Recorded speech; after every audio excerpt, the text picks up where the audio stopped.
நீ எந்த மதத்தை சேர்ந்தவா? நீ என்ன சாதியை சேர்ந்தவா? உன்கிட்ட காசு இருக்கா? நகை நட்டு இருக்கா?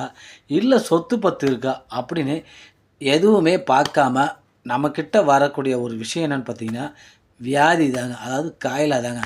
இந்த காய்லா தான் எதுவுமே பார்க்காது. ஏழையா, பணக்காரனா, சாதி மதம்லாம் பார்க்காது. டக்குன்னு வந்துருங்க. பணம் இருக்கிறவன் பெரிய பெரிய ஹாஸ்பிட்டலுக்கு போயிட்டு செக் பண்ணிவிட்டு என்ன வியாதி இருக்குன்னு செக் பண்ணிக்கிட்டு மாத்திரை சாப்பிட்டுட்டு பொழைச்சிக்கிறான்.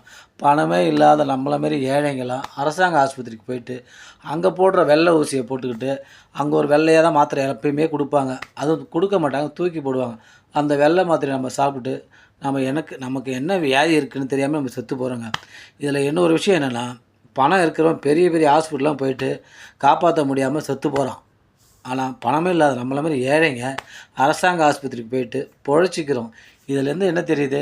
இறைவன் மிக பெரியவங்க. இறைவன் மிக பெரியவன். அது அல்லாவாக இருந்தாலும், இயேசுவாக இருந்தாலும், சிவபெருமனாக இருந்தாலும் இறைவன் மிக பெரியவன். அவன் எப்போ நம்ம வாழ்க்கையை முடிக்கிறானோ அப்போ தான் நமக்கு எல்லாமே. இதெல்லாம் எதுக்கு நான் சொல்லணும்னா, ஒரு 4 நாளாக எனக்கு உடம்பு சரியில்லைங்க நண்பர்களே.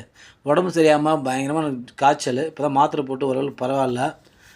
ஆனாலும் 4 நாளாக வீடியோ போடலங்கிற எனக்கு ஒரு ஃபீலிங்கு. இன்ஸ்டாகிராமில், ஃபேஸ்புக்கில் அதெல்லாம் இன்றைக்கி இந்த வீடியோ போட்டிருக்கேன். பிடிச்சிருந்தா லைக் பண்ணுங்கள், கமெண்ட் பண்ணுங்கள். கண்டிப்பாக உடம்பு பத்திரமா பார்த்துங்க. ஏன்னா உடம்பு இருந்தால் தான் உயிர் அங்கே இருக்குன்னு திருமூலர் சொல்லியிருக்காரு. உடல் நலமுடன் இருந்தால் தான் உயிர் அங்கே இருக்கும் அப்படின்னு திருமூலர் சொல்லியிருக்காரு. உடம்பை கவனமாக வச்சுக்கிங்க. தயவுசெய்து என்னோடய சேனலை ஃபாலோ பண்ணுங்கள். வேறு ஒன்றும் இல்லை.